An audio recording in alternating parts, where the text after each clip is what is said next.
Hello, what's up mga idol, mga ka-pigi. So, topic natin ngayon ay ito na pala yung ano natin, 4 months na to since birth. Ito yung pangalawa kong gagawing inahing baboy. Yan yung nanay nila, buntis, tapos ito siya 4 months na ngayon. So, topic natin ngayon ay kung kailan nga ba dapat magpakain ng just eating sa mga alaga natin o gagawin nating inahing baboy o sa mga dumaraga. So, sa akin mga lods, yung yung pakain ko.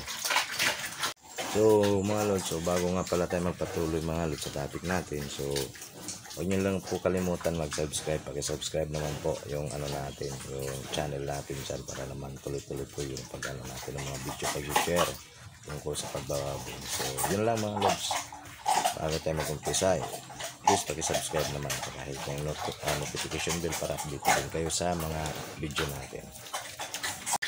Mula ng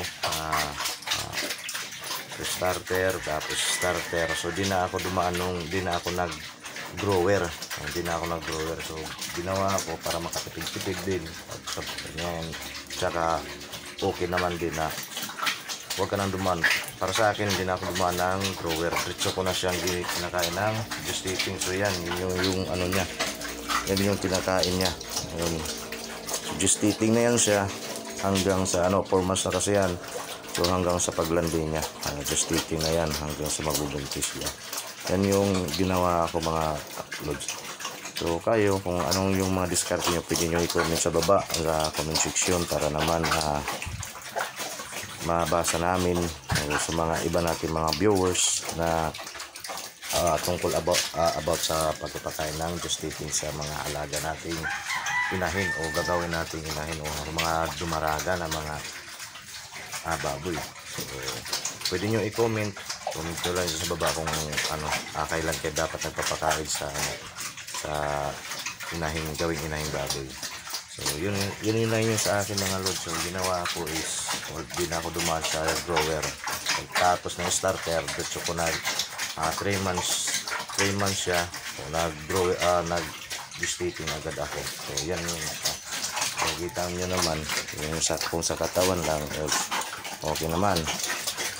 Tsaka kasi di siya masyado mataba, di siya matabain, tapos tama lang yung katawan niya. So sakto lang sa paggawa natin ng gawin natin ng inahing baboy. So yun yung ginagawa ko mga lods sa gagawin ko inahin. Kasi plano ko yung kabila dyan, kasi meron na yan dyan, kulungan din yan. So kulang na lang yung asim para pag lagay. 4 to sila 2 pa lang. So dahan-dahan lang natin gawin. Kung may mag-aanak, so kuha tayo ng isang gagawing inahin. So yun lang mga lods. So comment nyo dyan kung kailan ko nagpapakain ng just eating. So yun lang.